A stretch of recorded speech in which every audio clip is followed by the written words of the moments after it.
And here come the attendees.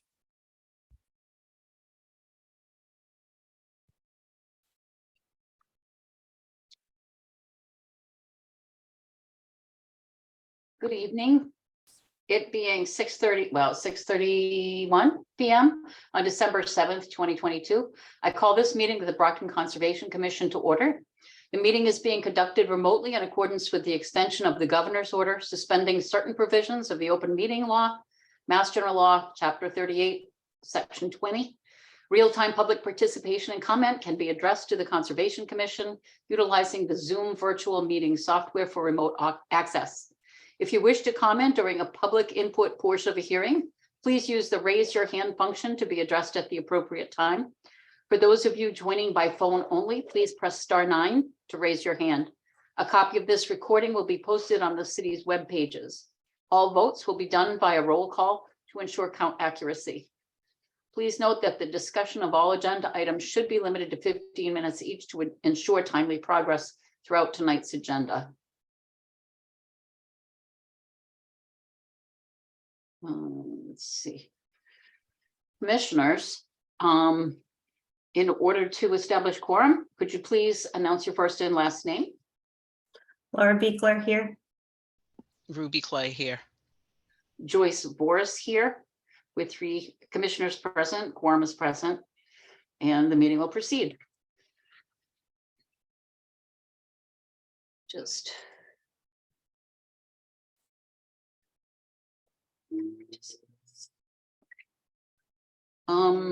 Okay, so for notification purposes, there are 2 items, item number 4 and number 5. Number 4, 14 Dunbar Street, certificate of compliance. That's been continued until January 18th. And number 5, item agenda number 5 was 940 Belmont Street. It's a notice of intent. That's been continued also to January 18th. And so both of those will not be heard this evening. So if anyone is present, any visitors or anything that are present, then there's no reason for you to stay unless you'd like to just enjoy. The first item on the agenda is meeting minutes. We have meeting minutes from October 5th and October 6th. Commissioners, have you had a chance to read over the minutes? Yes. Yes. Okay, I'd entertain a motion for acceptance of those minutes as read. I make a motion to accept the meeting minutes from 10/5/22 and 10/6/22. Clay seconds. Thank you. A roll call vote. Beekler, aye. Clay eye. Voris, aye. The minutes have been accepted. Thank you. The next item on the agenda is a letter of support for the open space and recreation plan update. And Laura, thank you for your work on that. So there was a letter of support that would be sent to the state regarding the plan. And Megan, would you like to state anything about that? Sure. So just to give a little background for everyone, the Open Space and Recreation Plan is a framework that was set up by the State Division of Conservation Services. It's meant to guide cities in both taking inventory of their open space and recreation facilities and also planning future acquisition, development, management projects for open space in the city, and to sort of incentivize cities both adopting and updating their plans. The DSS, or the Division of Conservation Services, makes their grant funding opportunities contingent upon having a current open space plan. So they offer several pots of money, such as park grants, land and water conservation fund grants, that you need to have a current open space plan for. So our last plan was from 2013, so it expired in 2020. They expire every 7 years. So we've been working since then to produce this update.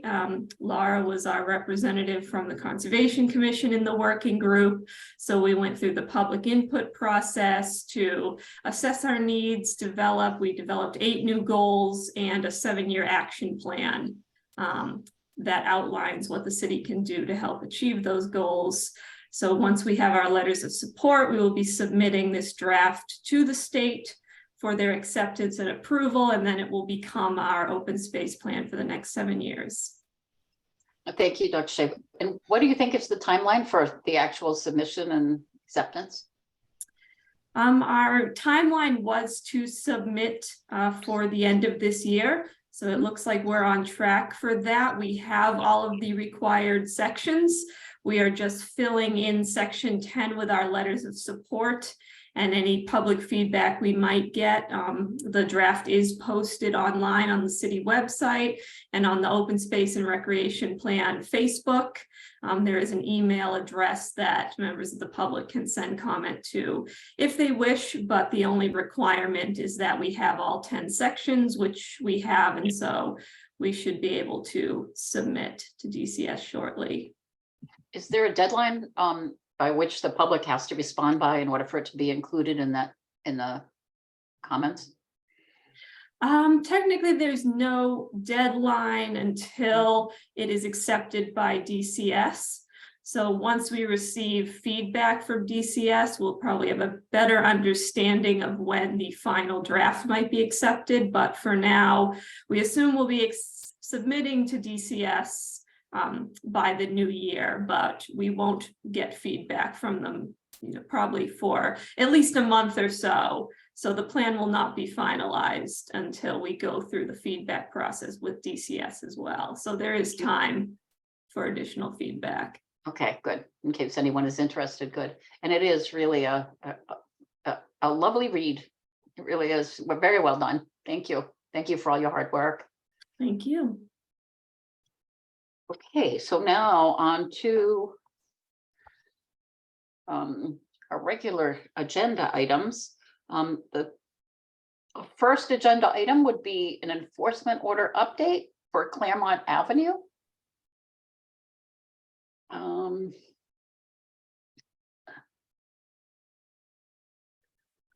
Megan, do you have? Yes, I don't see the representatives here tonight, but they have, so this is the enforcement order for the unpermitted work on map 18142 of Claremont Ave. The owner applicant has submitted a notice of intent both for restoration work on that parcel, regrading, and removal of existing fill and drainage improvements. So we received that submission ahead of our December 21st deadline. So that will be scheduled. Abutter notifications have gone out. The legal notice will be posted ahead of the December 21st meeting. And so we will open the hearing on that at that meeting. And so in the meantime, I would recommend that we leave the enforcement order open pending our review of the notice of intent. Okay. I would entertain a motion then to keep the enforcement order open for Claremont Avenue map 181042. I make a motion to keep the enforcement order open for Claremont Avenue, map 181, is it 082? 042. 042, sorry. I second. Okay, take a roll call vote, please. Pickler, aye. Clay, I. Voris, aye. Motion to keep that order open is passed. Okay. Items 4 and 5 were continued to the 18th of January. So the next item on the agenda would be number 6. It's a notice of intent for 37 Frost Street, a single family home. Is there anyone here?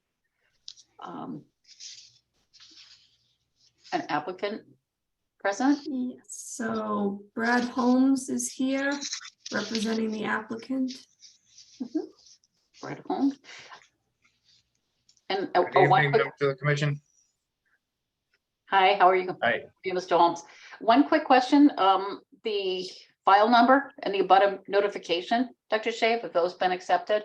I mean, available? Yes, yes, they were available for the last meeting, so they're still ready to open for today. Good, thank you. Mr. Holmes? Thank you. Good evening, members of the commission. Brad Holmes with ECR. On behalf of Larry Fargo, the applicant for his property at 37 Frost Street. Share a plan if that helps, or just continue on if you have the plan, whatever you'd like. I'd like to see the plan, please. Sure. Nice, thank you.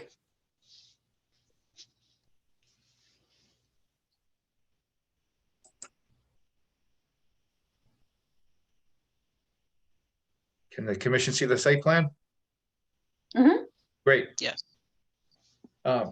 We've submitted a notice of intent for a new single-family dwelling at the easternmost end of Frost Street.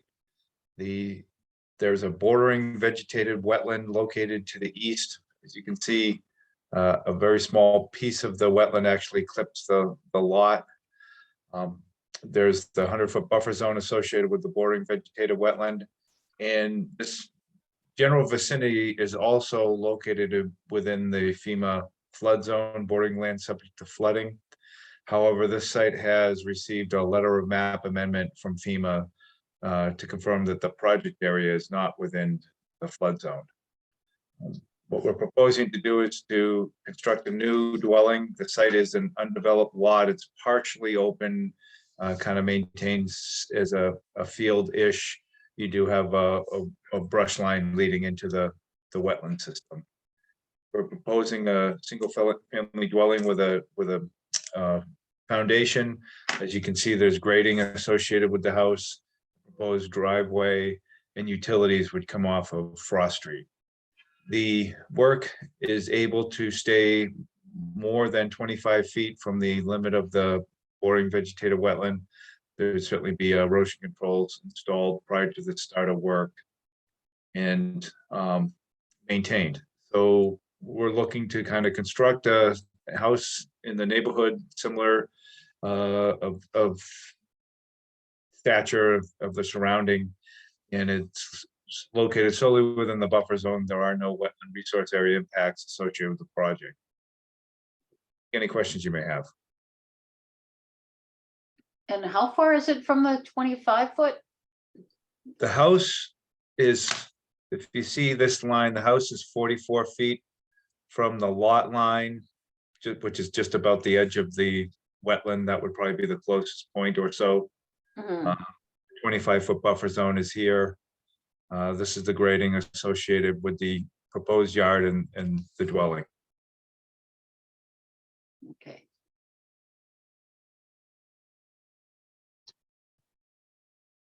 Thank you. Dr. Shave? Yes, so I reviewed the plans and visited the site. The wetland is within the existing brush line, and also most of the 25-foot buffer zone is within that existing brush line, and then the rest of the site looks like it's probably at some point was cleared historically and might have been maintained as lawn for the abutting house, because it is more like a meadow area as was described. So based on what they're proposing with the limit of work at the 25-foot, it shouldn't require too much clearing of the brush line, because again, the existing brush line is almost at the 25-foot for most of the site already. And then the wetland itself is mostly off property except for the corner there.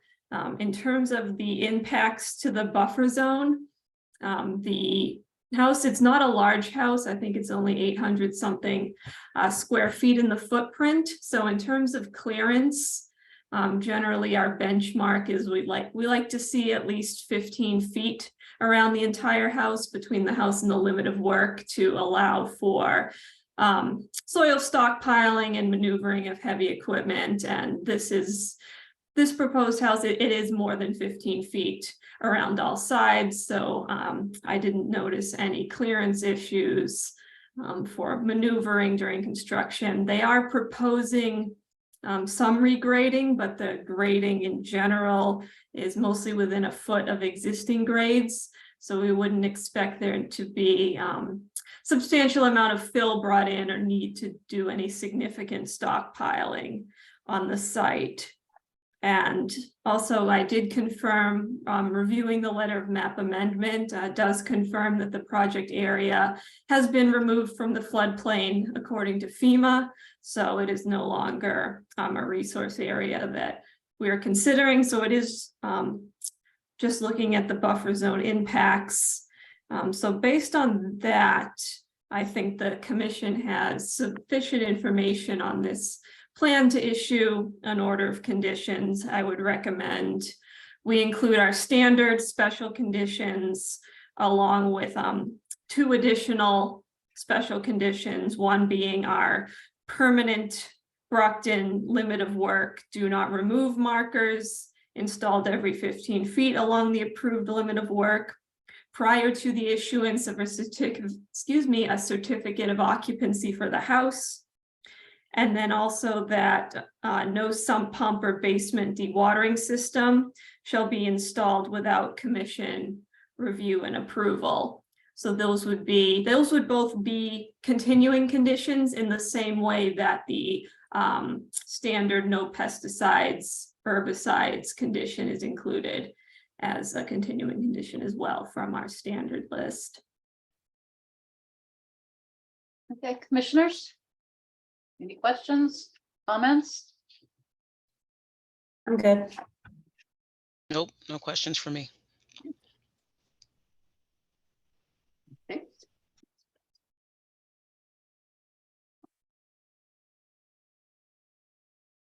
There are any comments from the public for this piece of property? If so, do you see anyone? I do not see any hands, Madam Chair.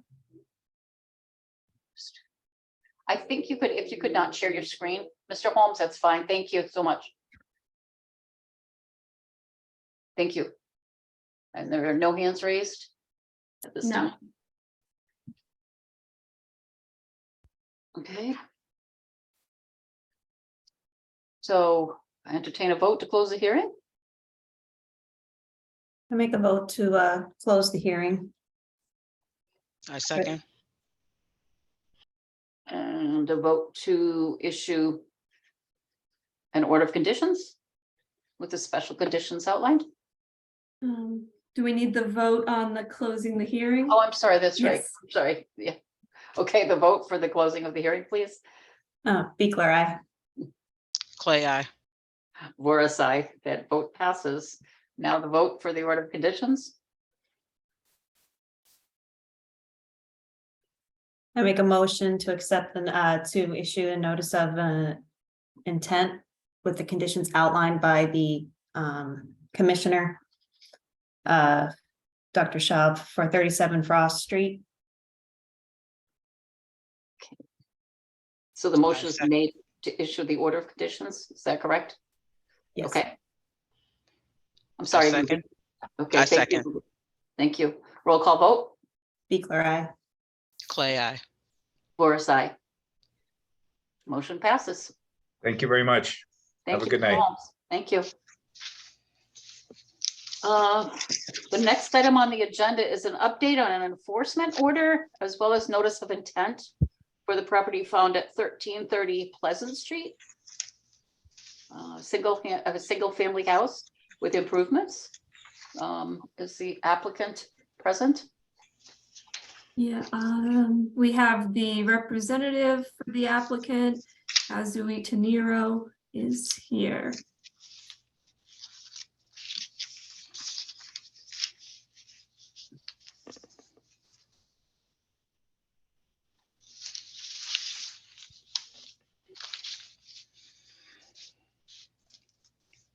Azu, can you unmute yourself and also turn on your video? There we go. Hello, Mr. Thank Itanero. you. How are you? Good evening, Madam Chair, and good evening, members of the commission, and good evening, our Ms. Shave. Thank you for indulging us this evening. Am I able to share my file or? I believe so. I am probably very technologically challenged, so hopefully Ms. Shiv can help me if let's see here more. You Okay. should have the share screen Share screen, option at the okay. bottom of your window. Okay. Mhm. Let's see here.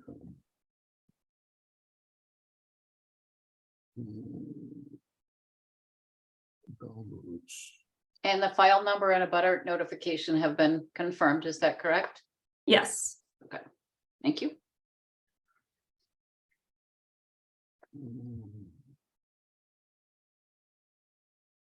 Is it showing? I see your list. It's a list of downloads. You don't see the download, it's the plan? I just see your menu on, looks like Google Docs, maybe. Yeah. you might need to reshare to make sure you're sharing your Okay. current window. Mhm.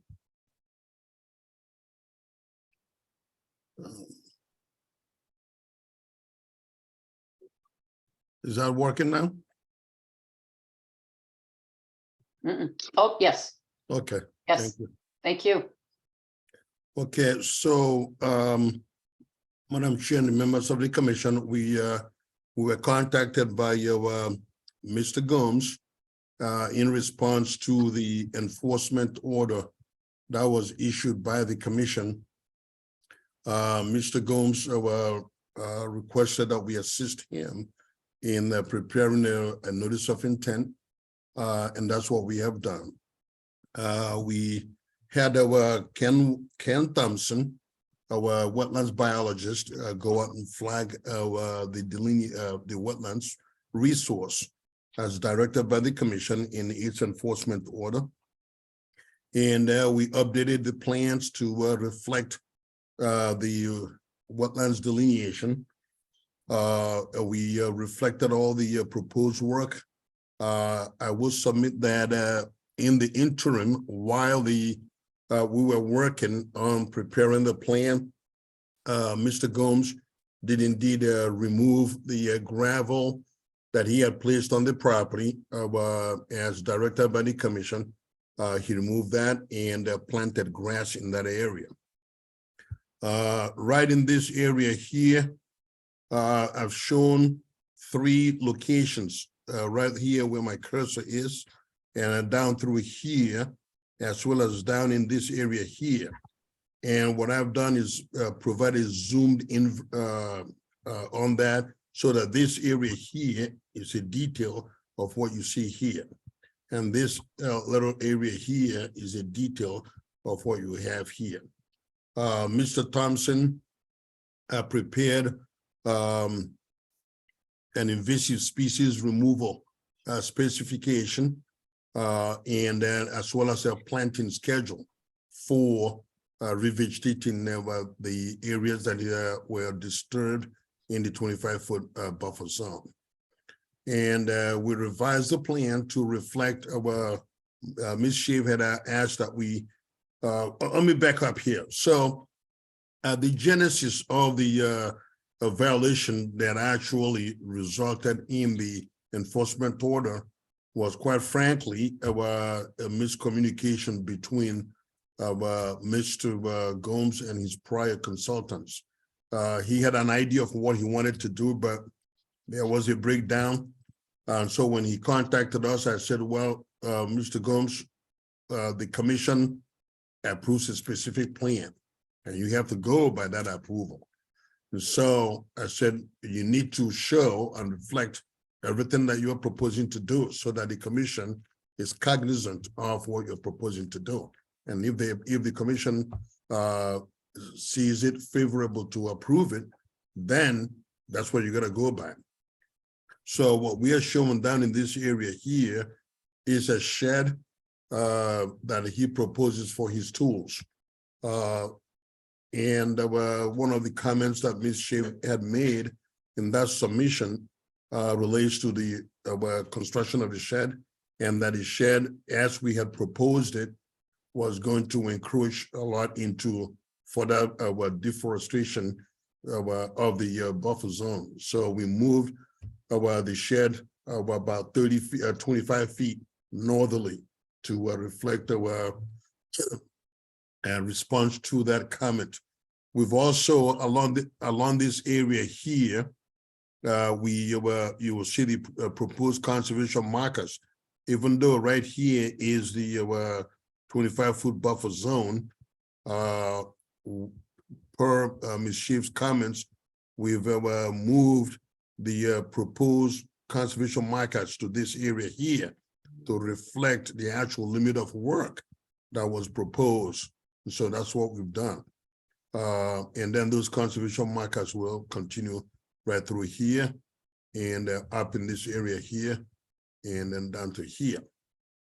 And then as well as southerly to around the, let me see here, hold on. And then southerly to right here. Even though the 25-foot is right here, this is the 50-foot buffer. So we actually, the original location of the shed was right in here. So we pushed it out of the tree line. And then the proposed conservation markers will come through here along the limit of the work, even though the 25-foot is right here, consistent with the Ms. Schiff's comments that the conservation markers go to the boundary. But I will submit to the commission that we only submitted this about the response to Ms. Schiff's comments today. So I don't believe she's had an opportunity to do a thorough review of what we have proposed. But I will apologize that we couldn't get that. Several people got sick around me, so and including myself. So we were not able to provide their responses in a timely manner prior to tonight's meeting. But we've also provided a detail of the support, the foundation support for the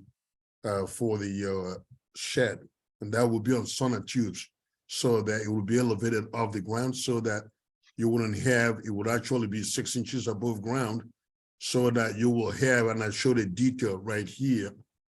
I showed a detail. Let me see if I can pan this. No. But right in this area, I'm not sure. My view window on the that shows my zoom. I don't know how to move that to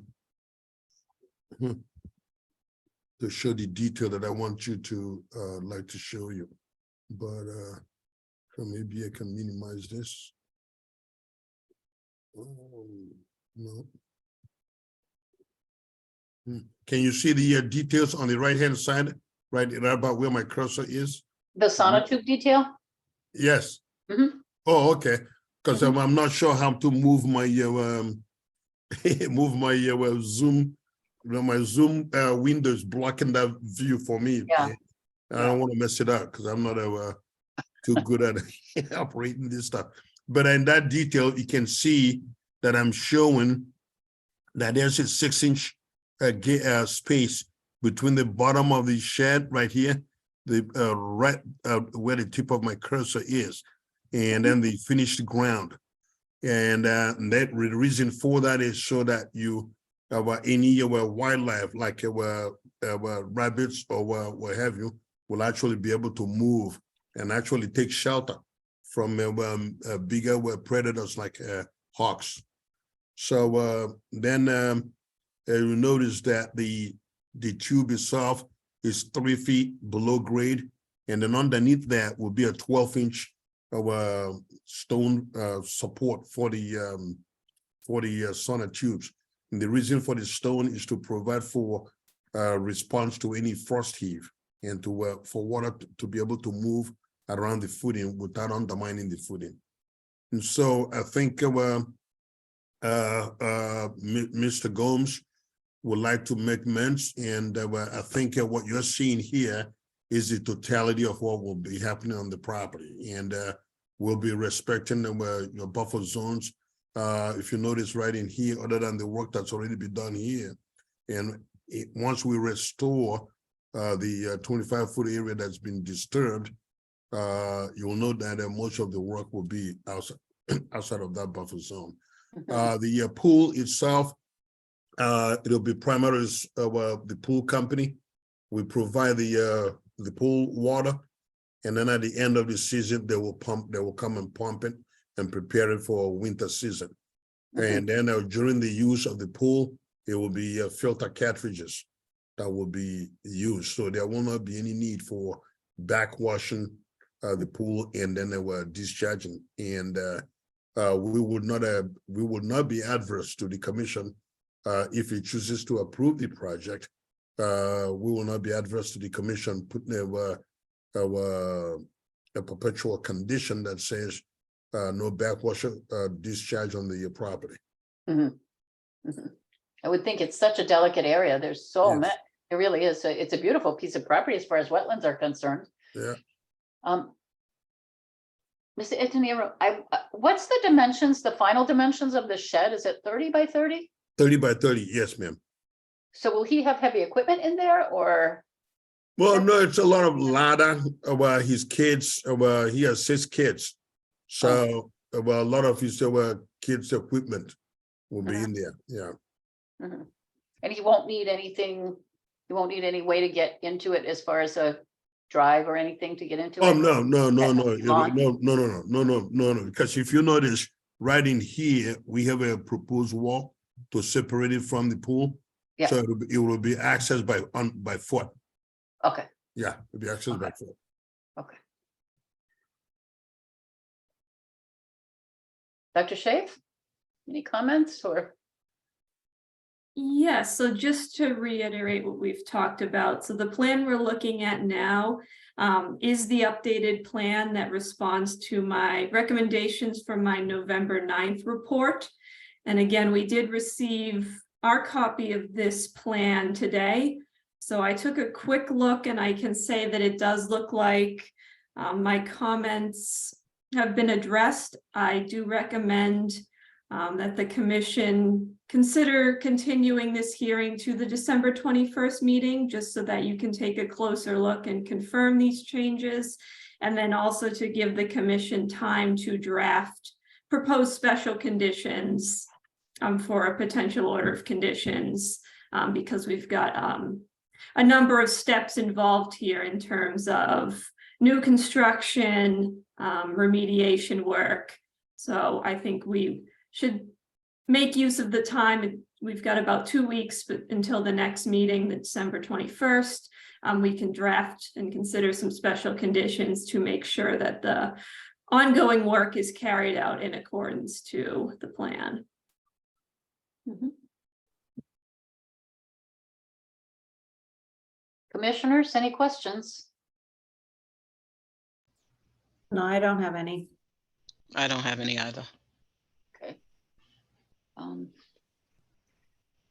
Are any members of the public present that would want to comment? Mr. Etonero, if you could just stop sharing your screen, Okay, that would be great. Thank you. thank Thank you. you very much. I don't see any hands, Madam Chair. No. Since there doesn't seem to be any input from the public, I would entertain a motion then to continue. One quick question though, Dr. Shave. As it says, the enforcement order is maintained until is it maintained until the notice of intent is accepted, or how does that work? Since there's an enforcement order and a notice of intent simultaneous? Right, so I would recommend, while there has been progress made on the enforcement order, for example, the gravel drive being removed from around the house, I would recommend we keep the enforcement order open until the order of conditions is issued, just because in the enforcement order, there's a requirement not only that the notice of intent be filed, but that there would need to be an order of conditions for the pool, or else the pool needs to be removed. Okay. So just to make sure that, the commission is not going to ask for the pool to be removed, I would recommend keeping the enforcement order open until there is an order of conditions issued approving the installation of the pool and the grading work associated with it. So would the best motion be to maintain the enforcement order and to continue? Yes, I think that would be helpful for, again, the meeting minutes and record keeping, just so that we know where we're at in terms of progress. Commissioners? I make a motion to continue 1330 Pleasant Street to the next meeting, December 21st, as well as keep the enforcement order ongoing and open. I second. The motion has been made to keep the enforcement order open and to continue to December 21st for 1330 Pleasant Street. Roll call vote, please. Be clear, aye. Clay, I. Boris, aye. The motion has been made and passed. Thank you. Thank you, Madam Chair and the Thank you, Mr. commissioners. General. Have a good night now. Thank you. Bye-bye. See you in December. Little later in December. Amen. Bye. Bye-bye. Okay. Number 8, agenda item number 8, our last agenda item is a property at 003-049 Pleasant Street, the Blackledge apartment complex. An applicant representative update, please. Okay, we have Michael Toohill from Conoco. So Damian Dimitruk from Conoco as well.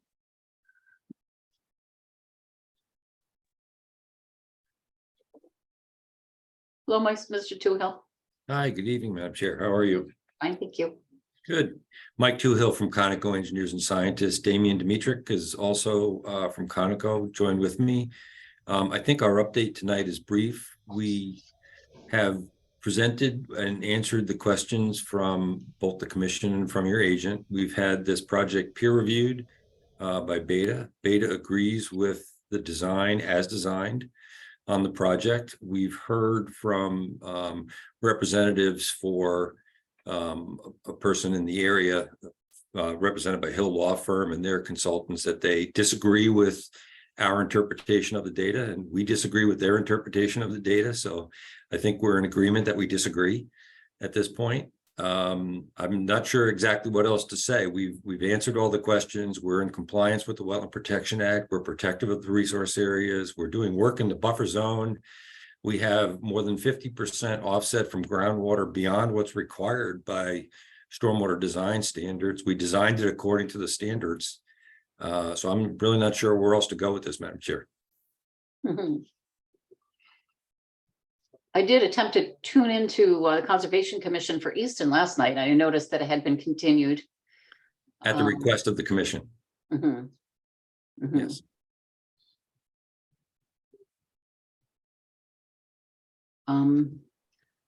For what reason are they continuing? Do you know? They actually hired a peer reviewer to peer review their peer reviewer.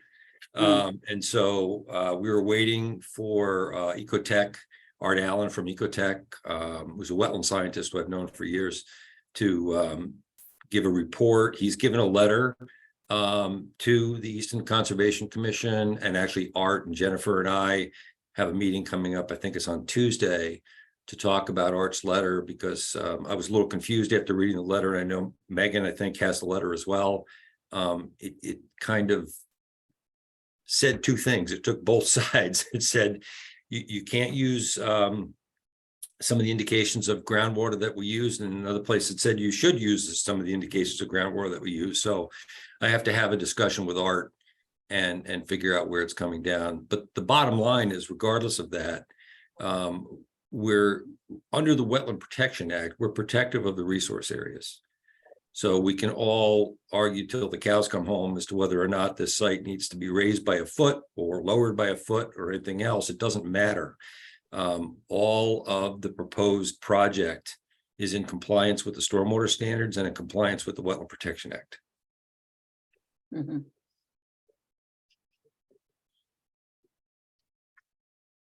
Is anyone here from Beta? No, not tonight. As of today, our revolving account for this review currently at our limit. And so, as is the practice of the commission, we try not to take on more work unless we know that we have an agreement to cover it. So at this time, we have up through Beta's comment letter, their November letter, which was the response to the materials and the discussion we had received as of October 19th. And so we had that comment letter that was just referenced, and then referencing the additional peer review from Ecotech. We did receive a copy of that a few hours ago. Again, I've looked at it briefly, and it comments about expected features of the site, and then raises the suspicion of reliance on depths to redox features when lower than elevation, which are lower in elevation than depths to observed or measured groundwater. So it does, again, it makes comments in both directions, but it does raise that question of the redox features used, though. What I'm seeing, from what I've seen so far, that's all that's been submitted is that letter. That letter, it doesn't have any specific recommendations. So in terms of anticipating what would come of it, I can't speak to that. It appears to be a comment, but it doesn't have direct actionable recommendations in it, but it sounds like Easton's Conservation Commission is still discussing it. But in terms of what I can offer, there isn't a lot of additional information added or specific recommendations I can give beyond what has been given in my previous reports. I believe my latest report would be my October 11th, and then Beta's latest report, which would be their November letter. So in terms of what we can offer, I would say that's what, as the agent and as our stormwater reviewer, that is what Beta has to say, is what we have said to date. And I believe in that last Beta report, there was the possibility of a recommendation of, was it increasing, making the adding 6, was it 6 inches? Yes, so based on the design, yes, so the design is already, the design showing 6 feet of separation. Beta suggested that to account for additional groundwater mounding from the wastewater treatment area, you could add or raise it an additional 6 inches to help meet that assumption that they were aiming for, which again is 6 feet of separation, which is above the standard of 2 feet to begin with, but it would be a conservative measure to hit the 6 feet of separation they originally proposed.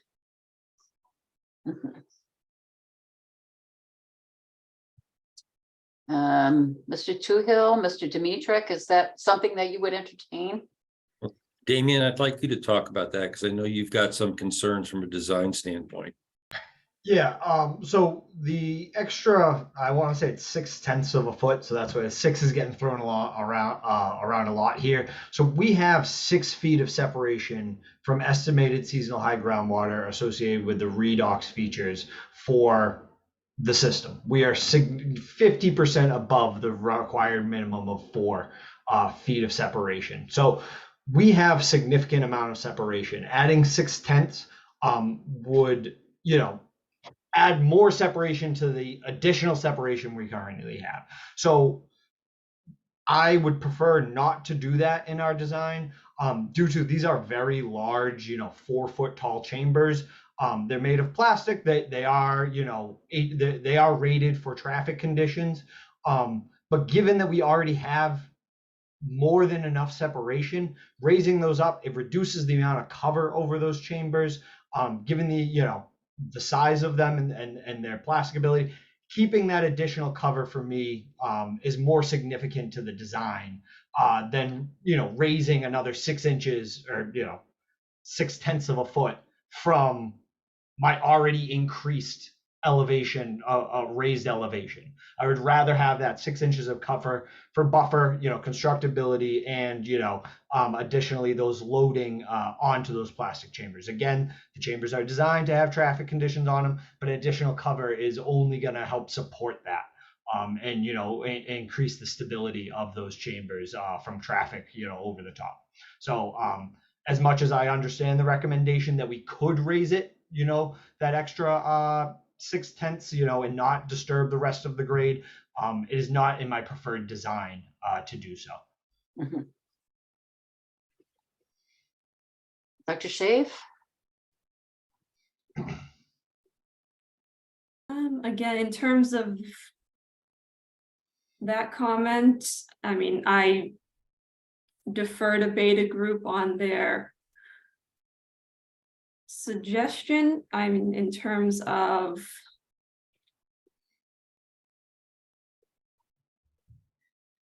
just confirming the numbers there. Yeah, so again, it's Beta's recommendation to maintain the 6 feet of separation. Though again, acknowledging that the 6 feet is excessive of the requirement to begin with. But beyond that, again, I wouldn't comment further beyond what is provided in Beta's letter, because as always, I defer to them as the stormwater review engineer for the commission. Okay. Commissioners? If you have any comments or questions? I have a comment. How much more of an impact to the design or inconvenient to the design would be to add the 6 inch? I mean, if it's recommended the additional 6, why can't we just do it to be that more effective and efficient with the project if it's recommended? So I believe that it was a suggestion by Beta to, you know, allow more separation. If that was additional concern of the board, you know, we could do that. That is something, you know, it wouldn't have an additional, you know, major impact on the layout. But, you know, 4 feet of separation is conservative in its own, right? So the normal design, the requirements for infiltrate for these chambers is 2 feet. I can get it down to 2 feet if I do a mounting analysis. They say if I don't have to do that, or if I do not perform a mounting analysis, we have to have 4 feet of separation. We currently have 6 feet of separation. So adding that extra, you know, we are beyond the requirements of the stormwater standards. It's a suggestion by them that due to some of the, you know, outstanding concerns with the elevation of groundwater, you know, proposed by this would allow, you know, to the maximum amount for us to be there. I, as the designer, we follow the stormwater standards. We are above and beyond that based off of the information, you know, based off of the design and the requirements of the standards. Increasing that extra 6 inches, if required by the board, you know, we will do, you know, we can do it, but that is not how I would like to do it as the design engineer. That is, you know, it is not, you know, my preferred design, because I think we have plenty of separation. We have enough separation with, you know, on top of the factor of safety associated with the stormwater regulations in the first place. We're at, you know, we are another 2 feet above that, and now we're going to add another 6 inches to that. It's you know, where do I draw the line there? Is kind of how I'm perceiving it in that fashion. And again, as much as the plastic chambers are designed for traffic rating, they are constructability, you know, how they lay the pavement, you know, everything from that design standpoint, I would prefer to keep it below. Mr. Dmytrik, if it were not to be raised, what would be the distance from the pavement to the top of those chambers? If it were not to be raised 6 inches? The distance from the top of the chambers, here I'm looking, it's in the design plans that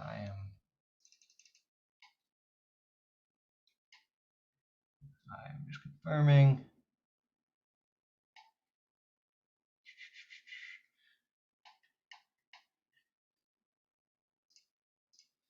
The top elevation of the trench, so the stone, is at 177.75.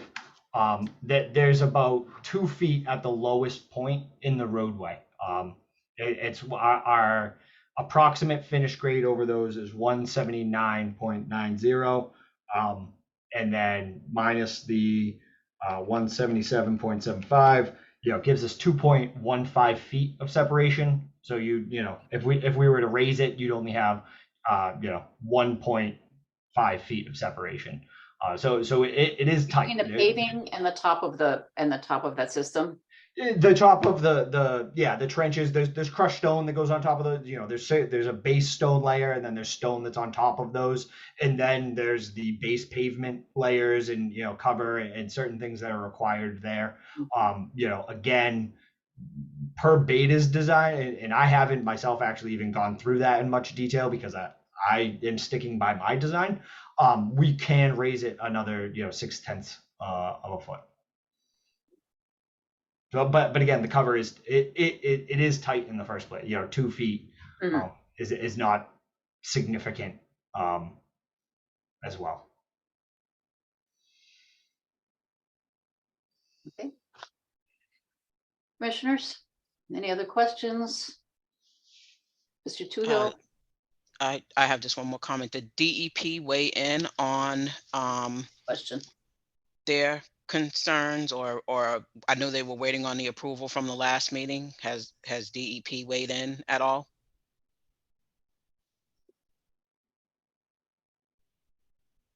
On the soil absorption system, Damien? On the soil absorption system? Yeah.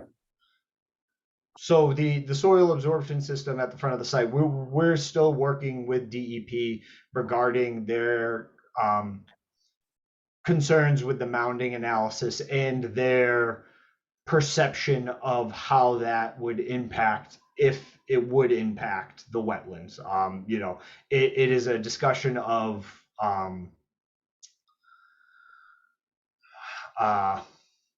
definitions and analysis of how the mound would actually, if it would break out, and we performed analysis. We have not received any comment back from them, from my understanding. But that, again, that's associated with the soil absorption system. Yeah, but to be clear, we're not showing any breakout. We're showing a potential rise of 1/10 of a foot in the groundwater elevation subsurface going into the wetland system. So I still contend if it does anything down there, it's not going to cause any erosion because it's subsurface flow. If it does anything down there, it's going to make it slightly wetter. Yeah. Which if it's slightly wetter, does that mean less absorption, less rapid absorption of this stuff if there is a storm? Because it's already going to be, the groundwater will already be fairly saturated, or is that Absorption of what? any ground from the chambers that you're talking about for the stormwater? Well, chambers? no, these are two different things. Yeah. We're talking about the wastewater soil absorption system. Mhm. Okay, you understand. And so, and so is Yes, I the do. question, because of that 1/10 foot rise, does that affect the potential for the It does. stormwater system to work correctly? Right. And that, I think, is what we're just going around about with what Gary James's comment was, is, if to be super conservative, if you wanted to make up for it, you would Right. raise it 0.6 of a foot. Okay. And as Damien explained, we're playing between the top and the bottom of this thing. We're already 50% over a conservative estimate, and we're going to reduce cover on the chambers. So we prefer not to do that. Do you have any idea what the timeline would be for the for DEP for the wastewater? I have been Decision. doing this a long time and I refuse to predict when DEP is going to take action on anything. Yeah, We've been going back and forth with them, and it's a lot of it is semantics at this point. But if something changes, you know, due to the DEP review, if something changes due to the Easton review, if anything changes in the project, we have to come back to you. mm-hmm. Mm-hmm.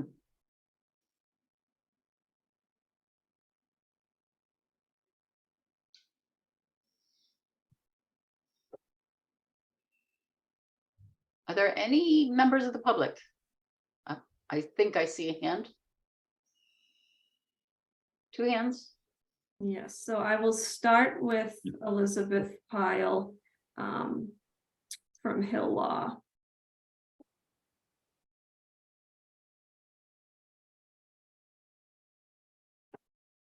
And I'm promoting her to panelist because I know she and her collaborators may need to share their screen, so she should be promoted. Thank you. Good evening. My name is Elizabeth Pyle. I'm an attorney at Hill Law. And I'm glad that the commission's meeting is tonight because we learned new information today that I received from the Easton Conservation Commission. And that is the letter from Ecotech from Arthur Allen, the vice president there.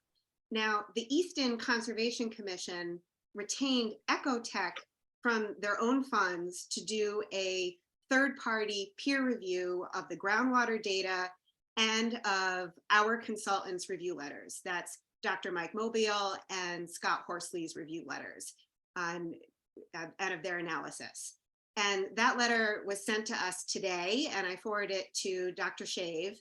And I disagree that that letter took both sides. It's a clear letter, and the letter sided 100% with what our consultants have been saying. And this is, again, an independent peer reviewer. And I just want to read you a sentence from the letter. It says, on most sites, and particularly on disturbed sites, I would be highly suspicious of reliance on depths to redoxamorphic features, which are lower in elevation than depths to observed measured groundwater.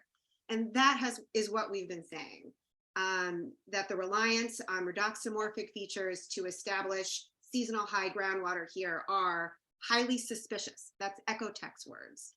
And the letter suggests a solution to the problem. It says, disturbed sites such as this would typically require groundwater monitoring in periods of normal rainfall and water tables to correlate soil features to actual groundwater behavior. And this is also what we've been saying. This site needs more groundwater monitoring. In particular, it needs the installation of shallow monitoring wells near the proposed infiltration areas so that you can determine with certainty that the separation is being complied with. This is not an issue of raising or lowering the grade by 6 inches or a foot. What's going on here, confirmed by Ecotech, is that it's not credible that there's 6 feet of separation between the infiltration basin and the high groundwater. And then you don't comply with the stormwater standards. So here we have an independent party agreeing with everything that our consultants have been saying, with the solution that we've also been recommending, which is installation of more monitoring wells in the infiltration areas. So we would encourage the commission to require those additional steps. And that is something that you can do. And Easton had enough concern that they were willing to go out of pocket for this.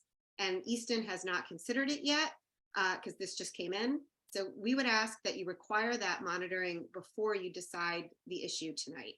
And I would like to also introduce Dr. Mobile, who's here, who would like to address some of Beta's last comments and the letter today. Thank you very much. Thank you. Okay, Dr. Shave, did you want to promote? Okay. yes, you should be rejoining as a panelist.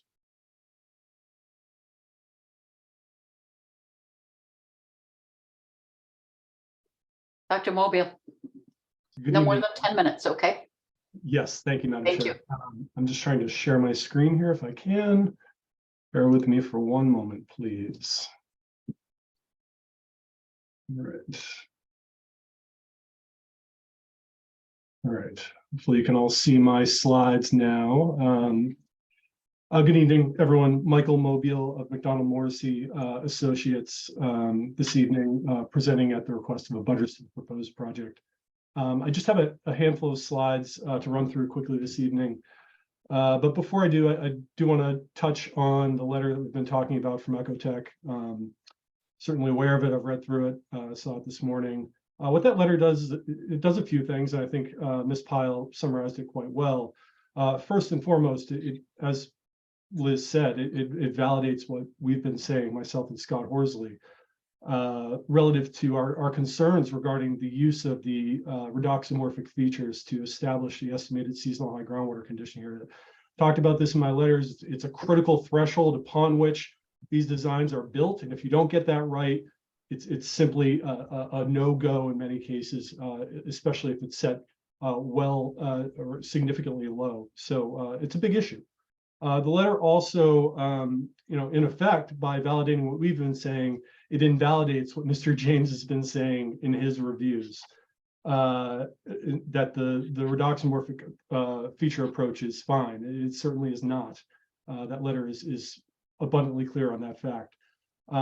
And as Ms. Pyle touched on, the letter finally does provide at least a suggested approach for resolving this issue, which, as she said, is to collect more data here using monitoring wells. So I think the commission should feel confident in disregarding what Mr. James has said thus far, particularly in critiquing what myself and Scott Horsley have said. But in case there's any question, I do have these slides I'd just like to run through to further demonstrate that point. So this is the cover page to Mr. James' latest letter shown to the left. A bunch of claims summarized here, but to kind of boil this list down to the most salient points. What Mr. James is saying, based on his review, is that the water levels that I've shown that are higher than many of the redoxamorphic features, he's claiming that those water levels, which were measured during August of 2021, in essence are artificially high because he believes there was a ton of rainfall that occurred immediately before the measurements occurred.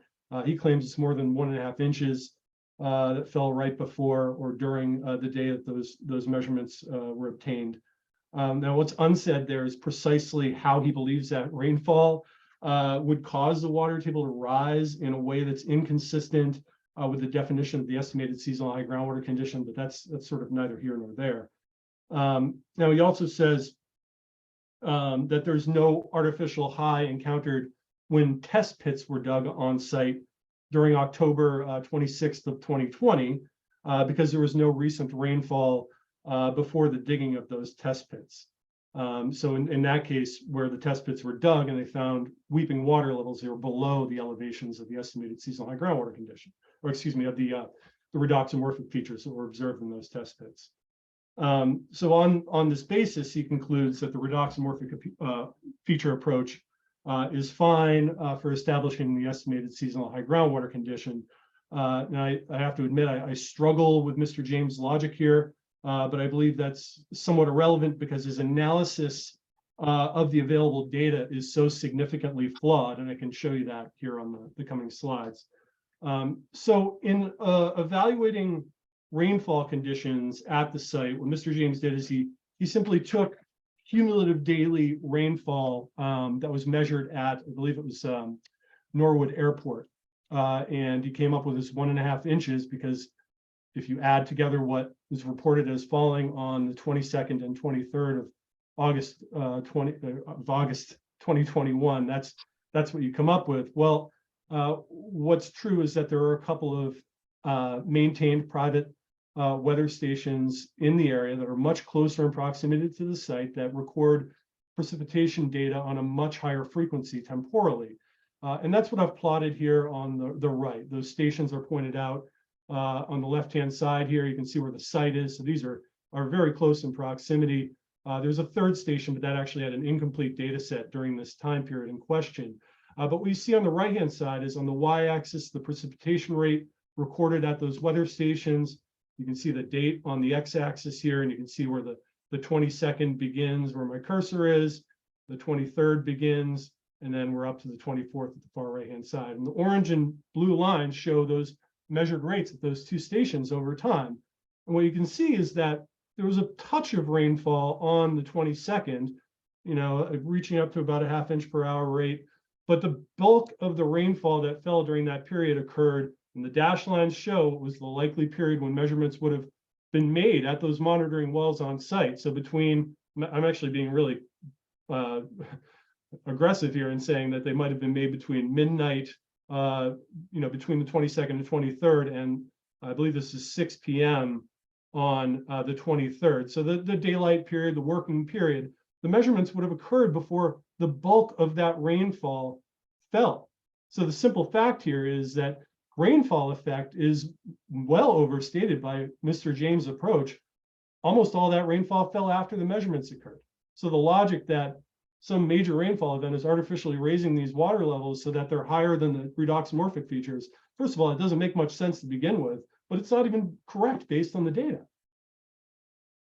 That's one thing. The second thing is he refers to these October 2020 test pits and says, well, we observed, or the soils were observed at that time, and the weeping levels were below the redoxymorphic features. So this is further proof for this, anomalously high water table condition during August of 2021.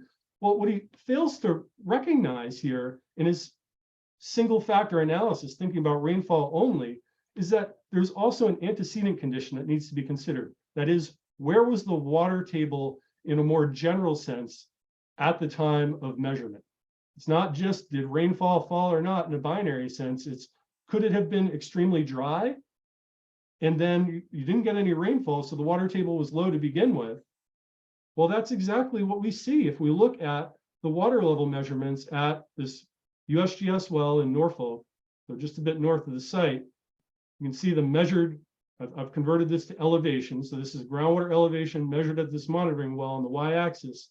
You can see the blue line here is the daily average water level measured at that well. You can see as we go along, here's the October 26th condition when those test pits were dug. Well, at that time, what you can see with the red line is that's the average annual. So 2020 average, and then it jumps up. 2021 was a bit higher, well below the annual average on that date. So a dry and low water table condition at the time those test pits were dug. It's not okay to just say, well, there wasn't rainfall. That explains it. The water table was very low. That's why the weeping levels were below where you were observing the estimated or the redoxymorphic features. But when we get up to, let's just jump right to the August 23rd note. This is when those water levels were measured from the site monitoring wells. Well, at that point, we are, based on the data that the applicant has provided, seeing water table elevations that were measured that are above the redoxymorphic features by significant amounts.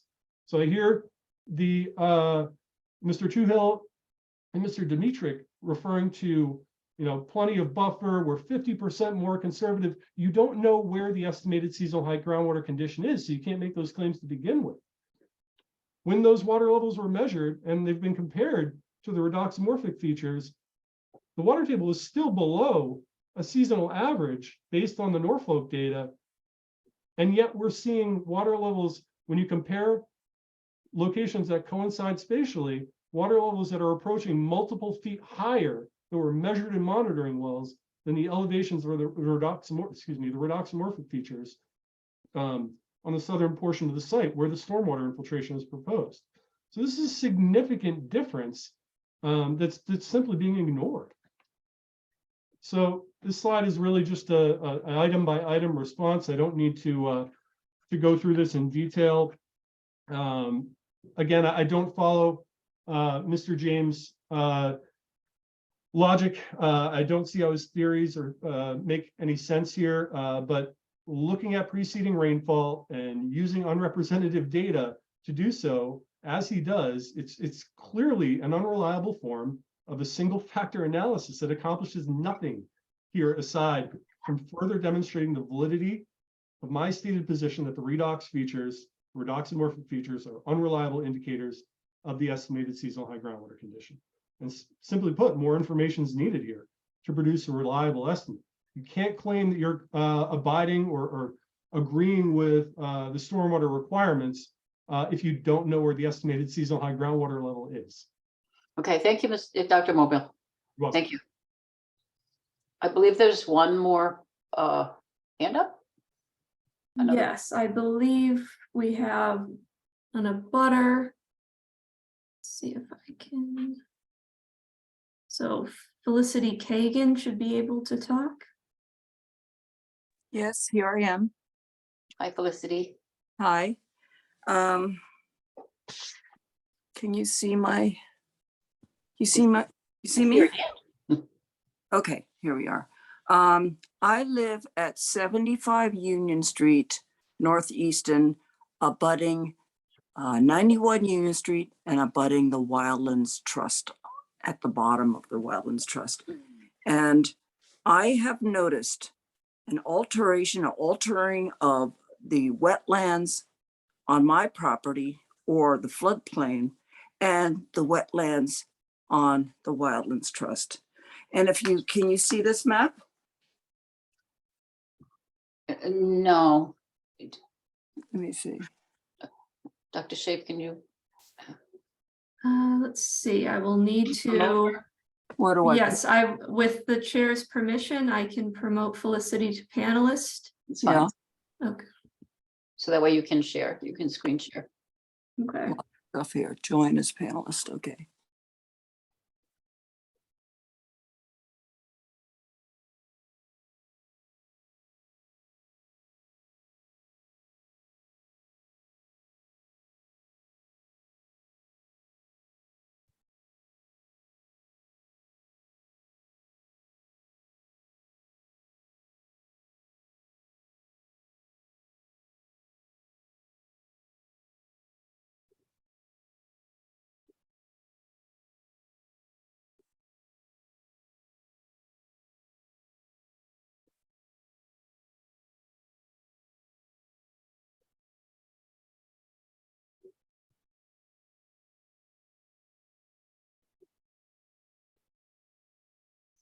I think Felicity needs to unmute. Yeah, can you unmute Felicity? Okay. I can't get it to Staples because I've had a chest cold. So this is my property that runs down there. It used to be 50 acres. Previous owners sold it off. This is the area of Blackledge there, the site for development. This is the Wildlands Trust. Notice Dorchester Brook running through there, and it runs and snakes down through there. Now, one moment. This was an earlier map of the whole area before Union Village in the early 2000s and Winterberry Hills, a 40R, was put in, established in 2007. You see how all of this is now a FEMA designated Zone A floodplain? Now look at it again. 1 second. That is the older version That's of. the purple was the older. Look at it now. You see this area here, there is a road put down here of artificial construction fill by Benson Concrete Works to establish his connection from 91 Union Street, where he had Benson Concrete products, to his land in the south, 33.47 acres, putting an illegal road through my property. My property abuts the Calvin Marshall land of Brockton. So he put this illegal road in, and you'll notice something else. 1 second. Look carefully at the road. The inside road is his road, which is of a whitish fill. The outside line is wetlands. This is Wildlands Trust. This is my land. And you notice something else from, you see that? No, Now- could you, no, it's really too low. Okay, how about that? That's better. Okay, now let me take you back a picture, okay? Earlier, this is Dorchester Brook. Can you see it now? Yes, You- that's an Easton, now- correct? Yeah, this is Easton, but this brook goes up to the Wildlands Trust that drains the Wildlands Trust wetland. But this brook that drains the Wildlands Trust wetland no longer exists. You can see it no longer exists. Hence, the Wildlands Trust wetland is growing. So much so it's growing up there towards the 2.1 acres of Blackledge or Union Village, where they propose to put their infiltration pool to spill down into the growing wetlands. Why? Because it's all blocked off by this road. In addition, do you see that? It's not clear, but I see your point. Okay, now one more thing that's very important. Let me get down here. Do you see the road? Do you see the wetlands on, let me see right there, the wetlands on this side, the Wildlands side, there's wetlands on that strip and construction fill to create a road through my property to access his property in the south. This construction fill is impermeable, meaning that it doesn't allow water to flow through it. The wetlands on the Wildlands side is growing exponentially, and it is growing up towards the 2.1 acres where the infiltration pool is growing. The wetlands on my property is growing. As you can see from right here, you see that block down there? The block right there, the block. Mhm. That block is a concrete slab that can accommodate trucks, pickup trucks, backhoes, any kind of large truck that would drop fill there. This block traps the water from Dorchester Brook on my property, creating more of a wetland backup on my property.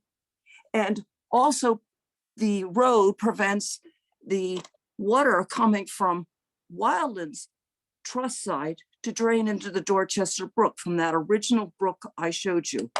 Dorchester, Mrs. Kagan, I'm not sure, and perhaps Dr. Shave could help, but my understanding was that a lot of the original hardtop that's there on the site was actually going to be, it was gonna be actually channeled into stormwater drains, so that way it would drain properly, as opposed to just being a hard surface.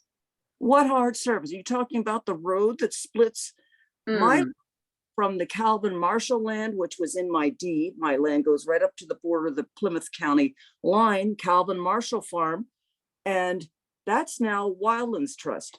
But that land on my side is blocked by a road made by Benson Concrete Works, which he used to collect construction site fill by the dump trucks and bring it in here and fill it in there. So this road going through there is impermeable fill, which would not allow that original brook I showed you draining from Wildlands to the Dorchester Brook.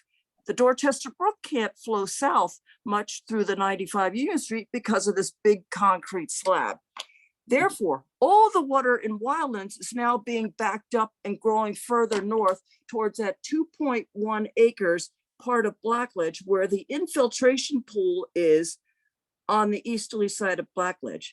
Thank you. So- Mr. Dimitrick, did you want to have any input here to the plan, your proposed plans?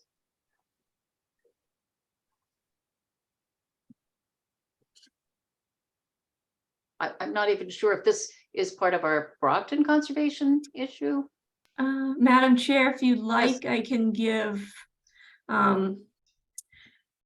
So I would agree in what you're saying, in Madam Chair, you brought up the Blackledge site, so the parcels owned by Blackledge are going to be redeveloped under this. So the pavement within those parcels will be replaced with, you know, the paving and the infrastructure proposed for the project, and runoff would be directed to the stormwater infiltration systems. In terms of the access road, as it pertains to Brockton, we did speak, and this was probably several months ago, we did talk about how the Benson property did have an access road coming off of their property onto a parcel that is now part of Wildlands Trust, the Brockton Audubon Preserve, and it looks like they used that access road for probably dumping, it looked like, landscape debris. So that there is a stretch of that access road or access path off of the Blackledge property onto the Audubon Preserve. Now, As that relates to Ms. Kagan's property, I can't comment on. Her property is in Easton. And so it is not part of what we're reviewing as the city of Brockton. can I say something? Of course. Now, look at this original map. It's the map of the Dependence in Hannah French farm, a 50-acre farm, which the balance of I own. French Pond, French Farm. There is the abutting border of Bristol Plymouth County border. Calvin Marshall Farm, French Farm. This lower part was sold to Wayne Benson. This upper part was sold off to Wayne Benson.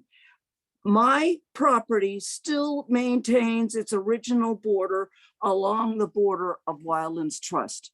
Now, I think that you ought to take with a grain of salt what Benson has manipulated by claiming that he owns any of this land going down there, because my land in my deed, it goes right up to the border of Calvin Marshall, who owned the property.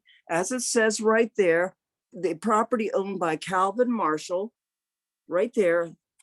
So when they say they own a strip of land there, they must own it on the Brockton side, but not on the eastern side, because this farm in its entirety was on the eastern side. Felicity, have you discussed it with the zoning board in Easton? I have not discussed it with the zoning board. A lot of this information came from the Massachusetts Historical Commission, the Easton Historical Commission. I took this information to the assessor's office and discussed with them. They said you got to discuss it with the Leon Scott who does the maps. And Leon Scott says, oh, I get it through ArcGIS. And you go to ArcGIS, and ArcGIS says that the inside line of my property is owned by 95 Union Street, which essentially gives them access to take strips of land off of my property, which border the Wildlands Trust, and fill, as Benson has done, Benson Senior has done, fill it with impermeable construction landfill. So none of this water, this wetland filling up in the Wildlands Trust drains down through, was once a brook running through and joining up with Dorchester Brook through my land and further south. So essentially, Wildlands Trust is becoming more wetland. I would say it used to be the original map I showed you, it was about less than a quarter. Now it's like a third of Wildlands Trust is becoming wetland. So much so it's moving up towards the site, the 2.1 acres in the Brockton side, which they propose to put their infiltration pool on the east side. And that water, the wetlands in Wildlands has no place to go because it can't drain south. It has to drain through Dorchester Brook. And they're putting their infiltration waters, oil, salt, oil, gas, rock salt, pesticides, fertilizer, leaching field water in through the infiltration pools, into the Wildlands Trust and into my property, which is blocked off by a big concrete slab. at the bottom easterly side of my property. And the wetlands are forever expanding and growing. So that my neighbor, the Gorfetto's property is now part wetland. Well, thank you, Mrs. Kagan. Okay, Thank you. okay.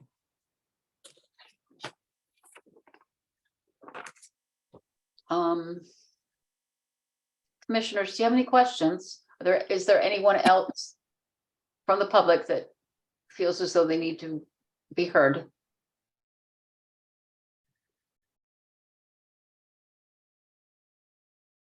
No. Commissioners, any comments? No. No.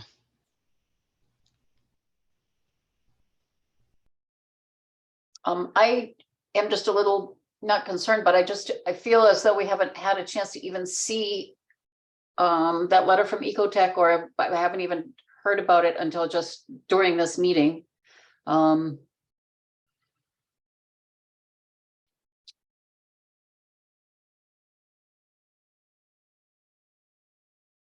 Could we possibly continue just till the next meeting, just to be able to digest just a little bit of that Ecotech letter to see?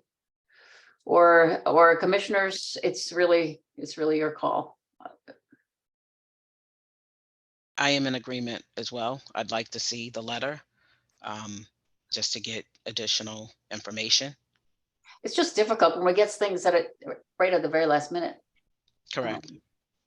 Mm.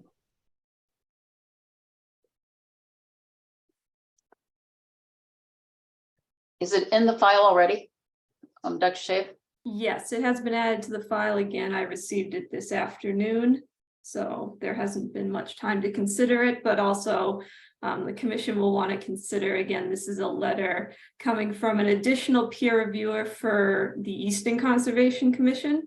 Right. So if we do continue, in order to review this letter, the commission should also consider what they are looking for also between now and the next meeting. Is the commission reviewing this letter? Do we want other parties to review this letter? What information does the commission need to see between now and the next meeting if we do continue? Because again, we want to make sure we're making productive use of a continuance if we go that route.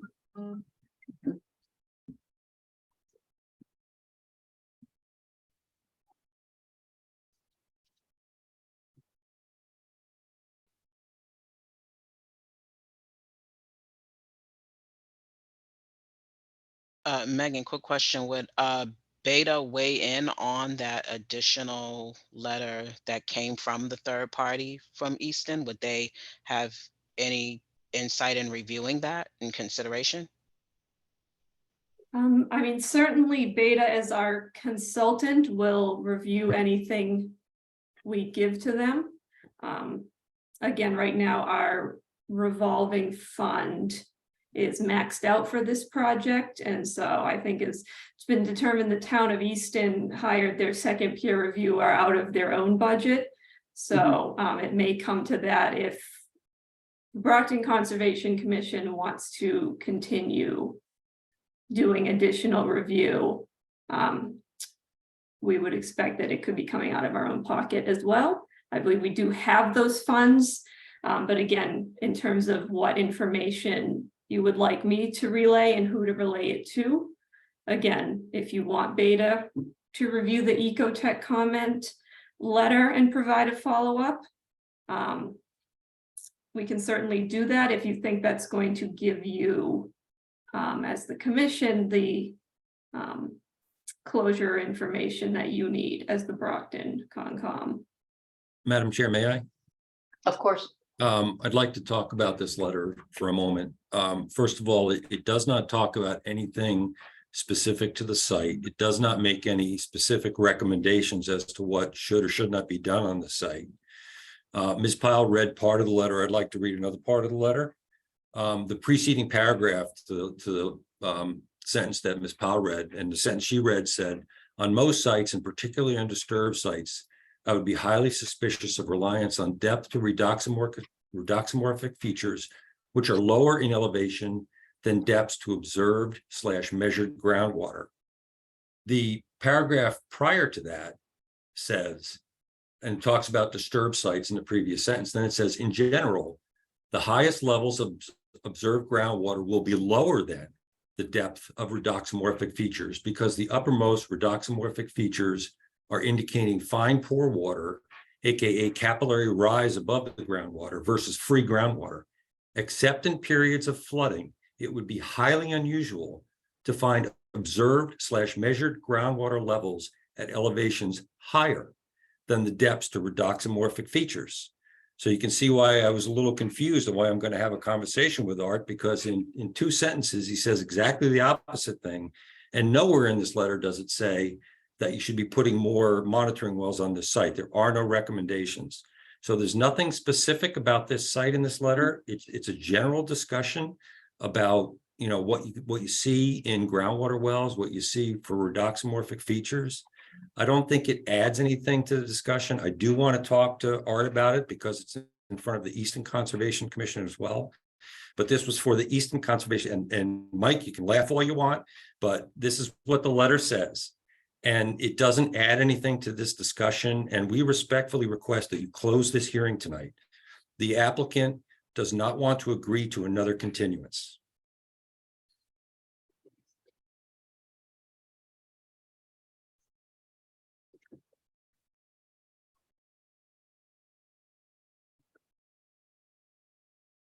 Megan, can we close the hearing but not issue the order of conditions? You can close, but you must make a decision within 21 days. Mhm. And once you close, that also ends discussion. As you so we may can't- recall, we had a similar situation with the Evolix Way subdivision. As you recall, we closed the hearing and then waited until the following meeting to make the vote on the decision. But as you recall, there was no discussion there. You know, you can't take any more public comment. Once it's closed, it's just 21 days to vote on the decision. So that is generally why we tend to close and make the decision in the same meeting, because oftentimes if there's anything else incoming, you would like to consider it before closing, Right. because there's not much the commission can do once the hearing is closed. I just personally feel as though this has been drawn out, certainly, but at the same time, it's involving 2 completely different communities with, and lots of different things happening with water and with sewer and with stormwater, and it in a fairly dense area. Actually, Mr. Dimitrick was kind enough to take us on a tour, some of us on a site visit, and it really is a very dense area. I think once it's going to be constructed, it will be quite dense, and lots of cars, lots of impermeable surface, which obviously your stormwater management, I'm sure, will take care of that. I personally would love to see a summary from you, Dr. Shave, of all of the conditions. I know we've talked about maybe some fencing, maybe not fencing, maybe a final list of conditions that we would be able to consider at the next meeting. And then keep it open just for one more meeting, just in case something else comes up that we really do need to consider. I hesitate to close only because what if something important does come forward?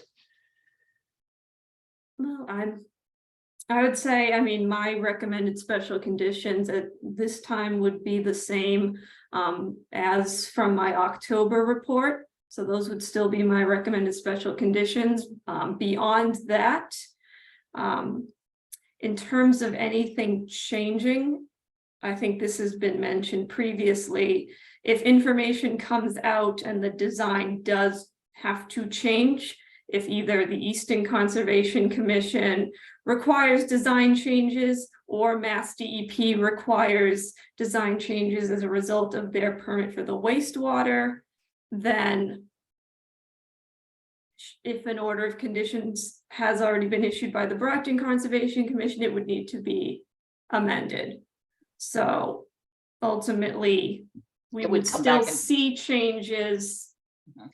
Again, the logistics of closing and then voting, making a decision at the next meeting. Again, I don't know how much can be done in that time, because again, anything that changes between now and then, should it change, if the hearing is closed, then there cannot be any discussion or any further comment on it. But again, we also,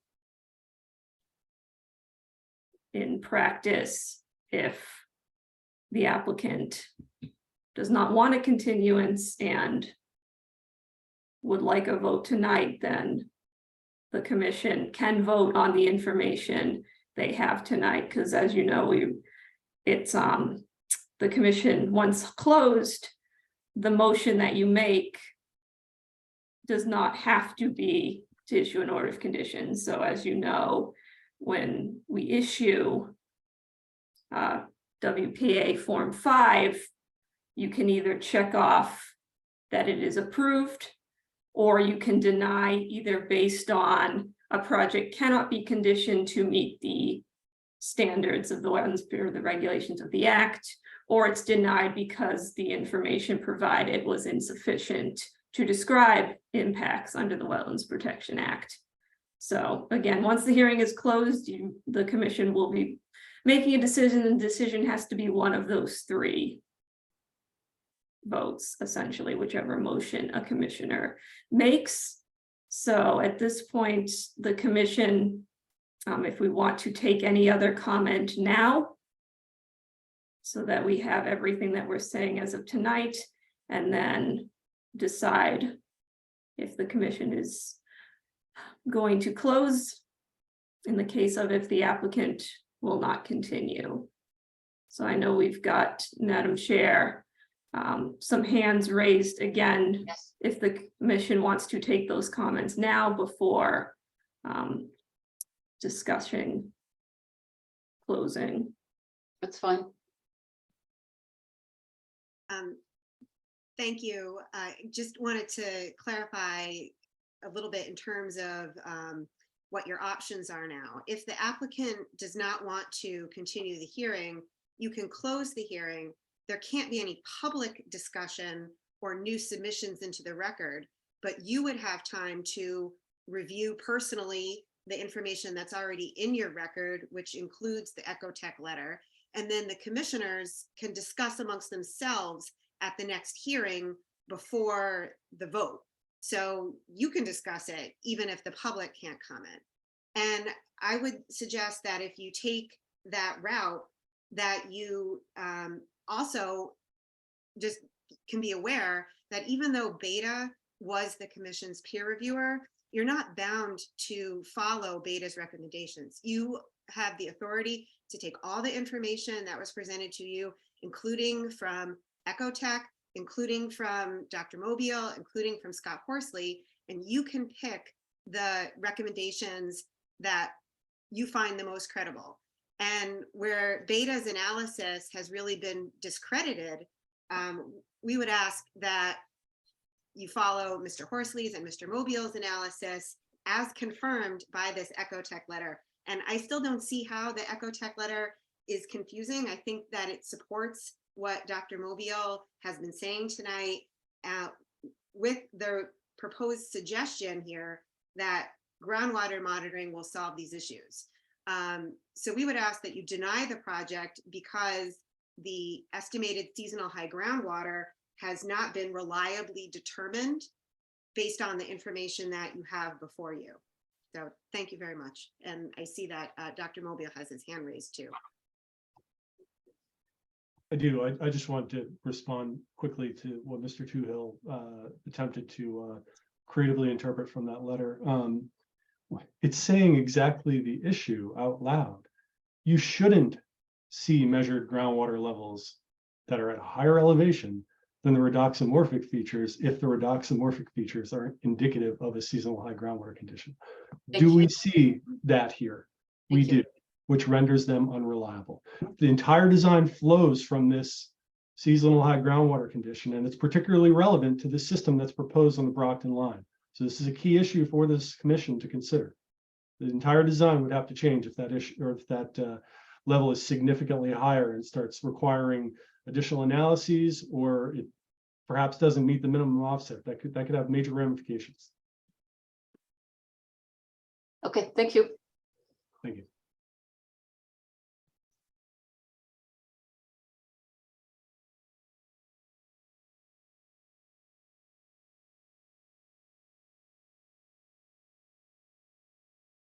I like you all, but I really don't like this case. Yeah. 40Bs have a tendency to do that. Yeah. That's interesting, really. Commissioners. Help. I don't see any point in continuing. Honestly, my point has stayed that way since the last time I weighed in. I'm ready to close.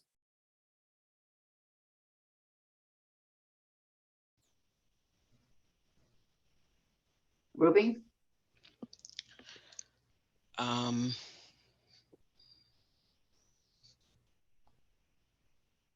Yeah, I guess, yeah, I just Probably wish I need to- had been able to see that letter and been able to process that just a little bit. yeah, it's a lot, but yeah. I agree with Laura.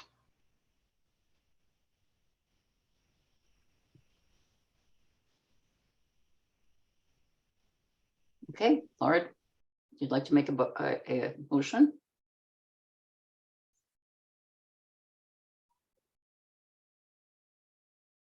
All right, I make a motion to close the hearing of property 003 through 049 Pleasant Street. I second the motion.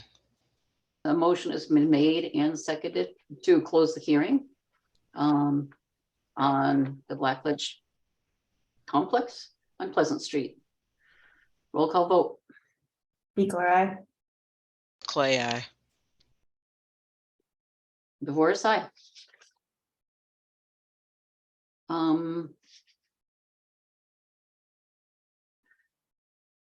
Are we allowed to continue just for a final assessment at the next meeting, Megan?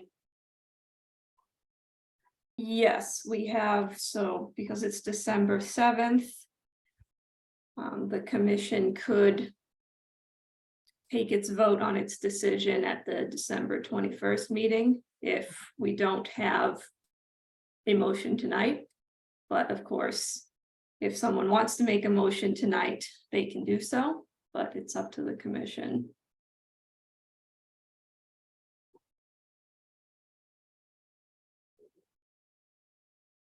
Laura, Ruby?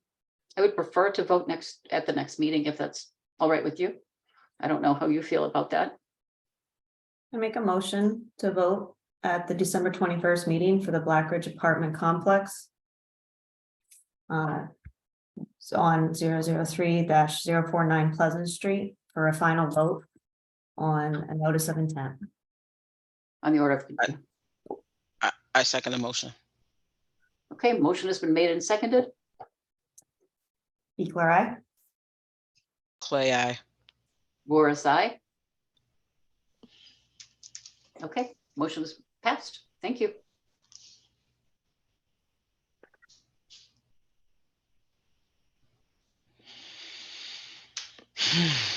Oh, I believe that's it for our agenda. Thank you, Mr. Toohill. Thank you, Mr. Dimitri. Thank you all for your time and your consideration in this matter. We appreciate the amount of work you folks put in. Thank you. Thank you. Okay. And we'll have to celebrate Christmas. Are Do we I have our- adjourning? Yeah. I'd like to adjourn. Second, All in favor? Biegler, aye. Clay, I. Before us, aye. Thank you, Seaver, aye. Dr. Shave.